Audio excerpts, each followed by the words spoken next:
Hey, what's up, everyone? Welcome back to another episode of the podcast. Today we are on episode 15. I know I've been out for a while. I think it's been about 3 weeks. We'll get into a little bit of that if you haven't seen the Monday video for YouTube.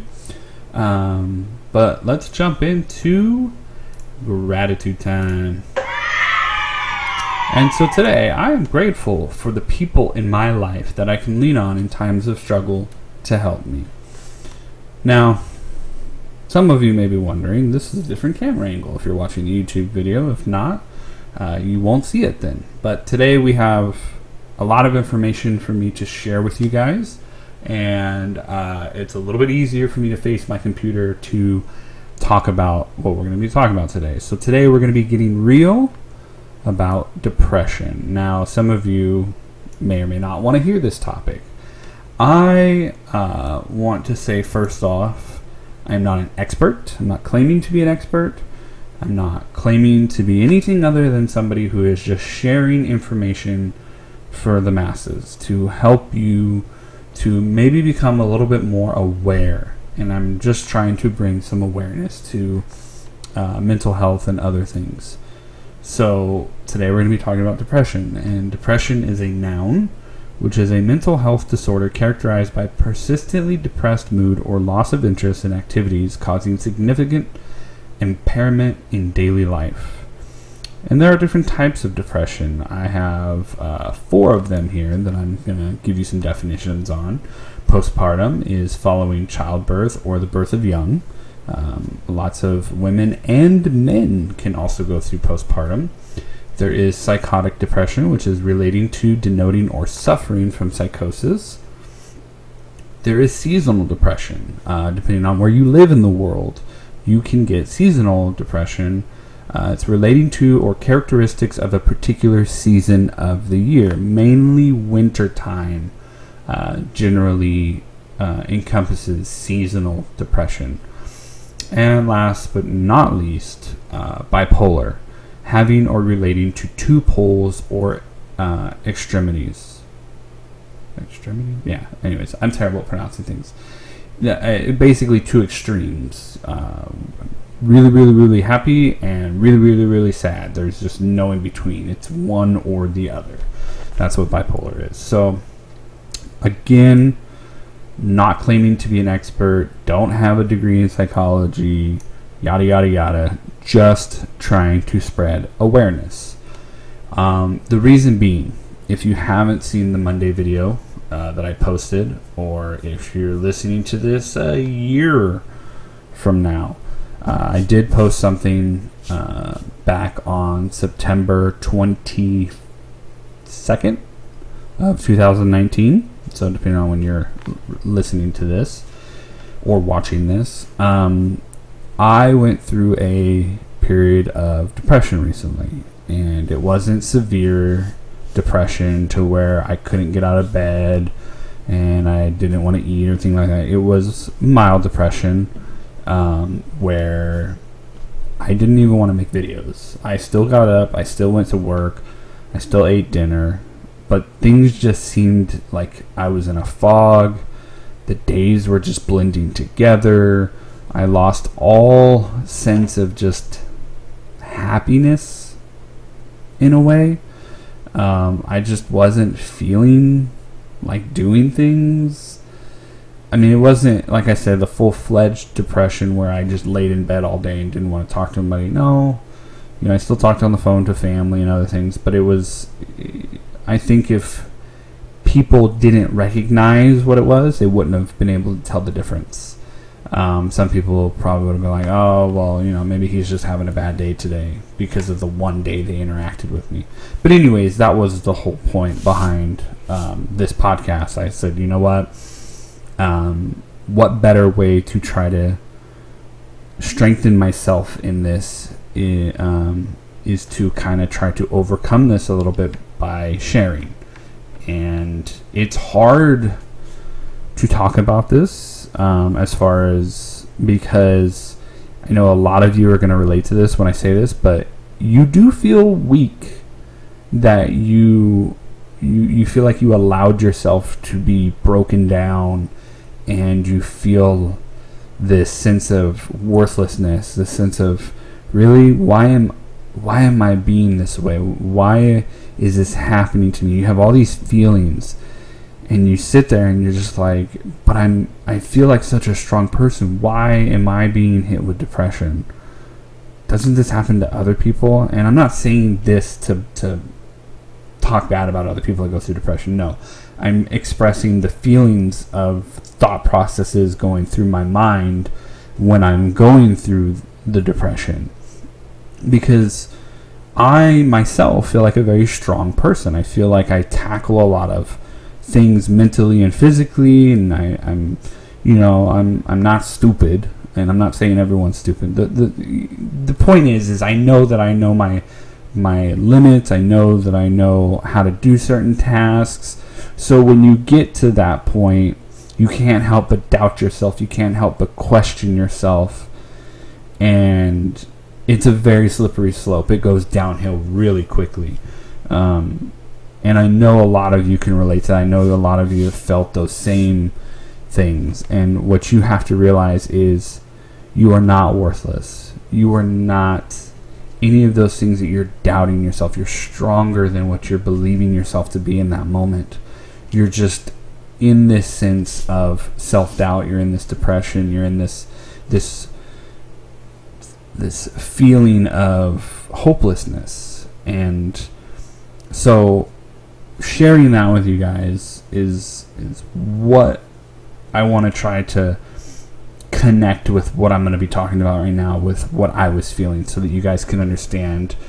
For those of you that don't know or have never gone through it, you can have a little bit better picture of what I'm talking about when I go through symptoms and other things.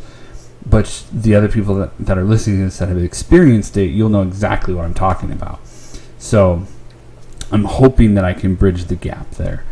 But again, I know that a lot of people out there won't talk about depression. They won't talk about these other things because they see it as a sign of weakness. It is not a sign of weakness. That is the number one thing that people in depression see it as. Well, let me say that. It's not the number one thing, but it's one of the main things. They see it as a weakness, and they don't want to talk about it because they're gonna think people are gonna judge them. They're gonna think that people are gonna see them as weak individuals who can't accomplish things, which is not true at all. So let's jump into some of the symptoms of depression so that you can better identify, because there's a lot of people out there who don't even know that they're depressed. And then there's a lot of people that do know.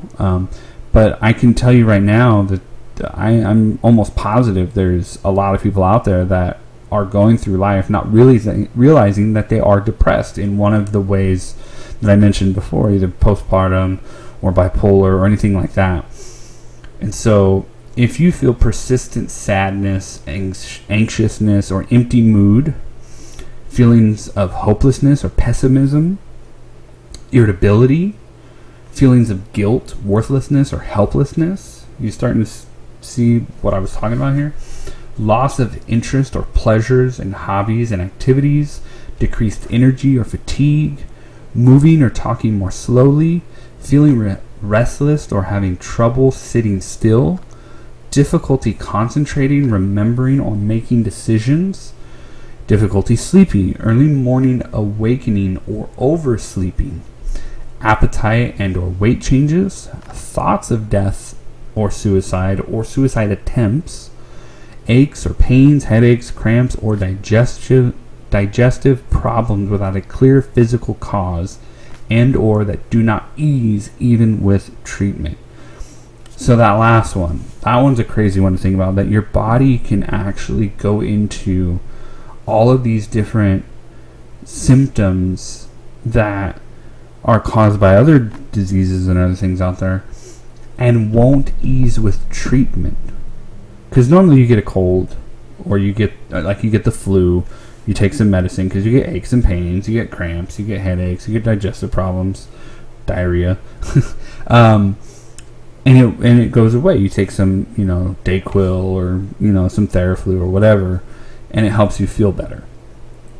there's nothing really to help you feel better with depression as far as pain medicine. Now, there are medicines and treatments out there that do deal with depression. I'm not saying that there isn't any way to treat it. I'm talking about the aches and pains, the headaches and cramps. I'm not talking about the mental aspect of it. So these things, if you're feeling these things every day over a 2-week or more span, you're depressed. And the last 2.5 to 3 weeks, I was feeling almost all of this. I wasn't having the last one, the aches and pains stuff, and I wasn't having thoughts of death or suicide. Weight wasn't changing, but pretty much everything else up above was happening. I was moving slower. I was having trouble sitting still. I was, fatigued. I lost interest in hobbies. I felt, worthless at times. All these different things, And so, if you are feeling these symptoms, I strongly encourage you to seek help. I strongly encourage you to either go to a therapist or go to your doctor. I would advise the therapist first. Talk to your therapist. Usually doctors, all they do is throw pills at you and hope it goes away. Therapist is a lot better because you can actually talk about some of the things in your life and possibly get to the root of the depression without taking medication. I personally believe that you should try to avoid medication at all costs, but if you have to, then you have to. I get it. So I would strongly advise you talking to a therapist. If you are strapped for money, there are therapists out there that will take payments. They will do it for free, some of them, if you can find somebody who's trying to do some of their undergrad. Some insurance companies, medical insurance companies, will pay for therapy sessions. So some things to look out for when it comes to, as far as, do you think you're somebody who could be afflicted with depression, or does it run in your family? Well, that's one of the risk factors, is personal or family history of depression. So if you realize that it's happening in your family, it may happen with you or your kids. So if it's not happening with you and you have kids, especially from the age of 10 to 18, I would strongly be on the lookout for these symptoms. Sometimes teenagers are just irritable anyways. But you watch these symptoms because you want to be able to make sure that you're there for them, that you can help them through these times. Major life changes, trauma, or stress will cause depression. Like the passing of someone, losing a job, your job becomes more stressful. And certain physical illnesses and medications can cause. So sometimes taking a medication for thyroid or your back or something like that can cause depression because of the chemical imbalance. There's all kinds of different things. So now that we've talked about the symptoms and the risks that are associated with, who it possibly could affect, I want to give you guys some things that could help with depression. They've worked for me. I know they've worked for others. And I'm not saying that they're the end-all, be-all. I'm not saying that if you do one of these, you're going to be instantly cured. I'm not saying that if you do all of them, you'll never have depression. I'm saying these help. That's all I'm saying. Again, they're not the end-all, be-all. Try to be active and exercise. Exercising is one of the healthiest things that you could do for your body, not just for physical, but for mental health as well. The endorphins that are released, the chemicals your body produces when you exercise helps with healing your body. And so being active also helps you to not be stuck, sitting on the couch or whatever. Set realistic goals for yourself. If you're gonna start working out, set a goal of, I'm gonna work out 3 times a week. And you don't even have to say Monday, Wednesday, Friday when I work out. No, just make sure that you work out 3 times in the week. Maybe you're going to read books, or maybe you're going to pick up a new hobby. Set some realistic goals for yourself for those things. Try to spend time with other people and confide in a trusted friend or relative. So this goes back to the whole people will think you're weak. And that's totally wrong if you choose the right person to confide in. There are people out there who themselves are weak and will judge you and say that you're weak for being that way, because that will pump them up and make themselves feel better. I'm not trying to be mean, but that's the actual fact of people who think others are weak, that want to tear them down. So spending time with other people will help you socialize. It'll help you be around other people. You might pick up new hobbies. You might talk about interesting subjects that will stimulate your brain. That is something that I would strongly encourage you to do, because when you're alone with your thoughts, when you're alone by yourself, you don't have that interaction. And we are social creatures. We're social beings. We need that interaction with others to thrive. Try not to isolate yourself and let others help you. You need to let people help you. Don't think that you can do it all on your own. That is another thing that people that will judge you will be like, well, you can't do it on your own, then you're weak. That's not true. You need others in your life to help you, to socialize with, to be around. Another thing to help is to expect your mood to improve gradually, not immediately. This is 100% true, because everything in life should be a gradual increase. It should not be just boom. I mean, let's take for instance weightlifting. You don't weightlift the first day and do 10-pound dumbbells for bicep curls and then the next day you're at 60 pounds. That doesn't happen. You have to gradually build your muscle up to get to that point to be able to lift those 60-pound dumbbells. So, same thing with mental strength. You have to improve your mood gradually to get to the point where you're back to being satisfied with where you're at. Postpone important decisions such as getting married or divorce or changing jobs until you feel better. Discuss decisions with others who know you well and have more objective view of your situation. Basically, don't make life-altering decisions when you're feeling depressed, because you will possibly regret the decision you make, or you will make the wrong decision and it could totally alter the outcome of your life. It's just better because you're not thinking with a clear head. You need to have a clear, rational mind to make big decisions. And last but not least, continue to educate yourself about depression.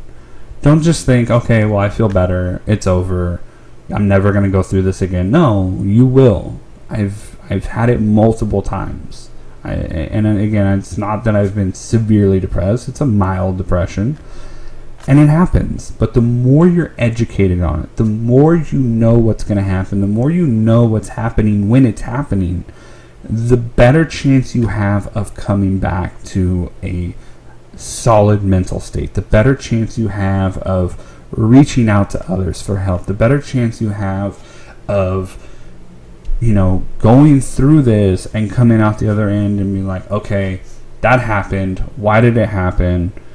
Okay, I feel better. I feel stronger. I know what's going on. I can move forward with this. And it helps it not last as long as it normally would with the education of depression. So, boy, that was a lot. Again, not an expert. I want to spread awareness on this, though. I want people to understand that it is a real thing. Mental illness is real.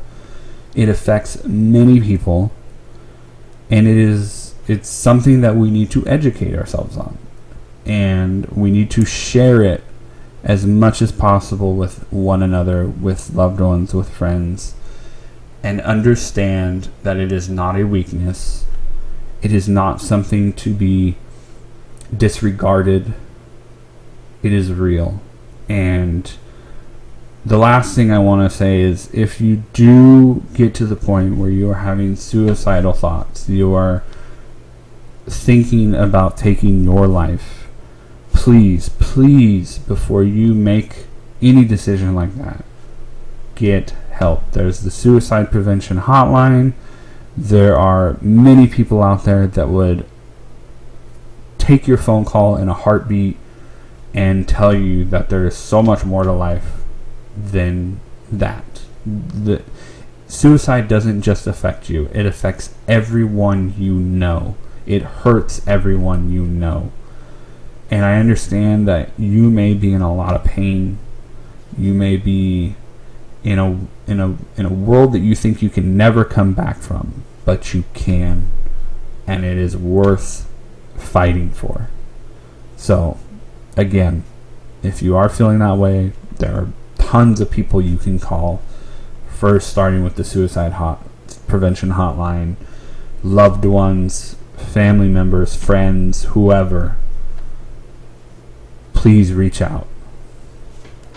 With that, I do not have any questions or answer for reflection time this time. I feel like we've gone over a lot of material.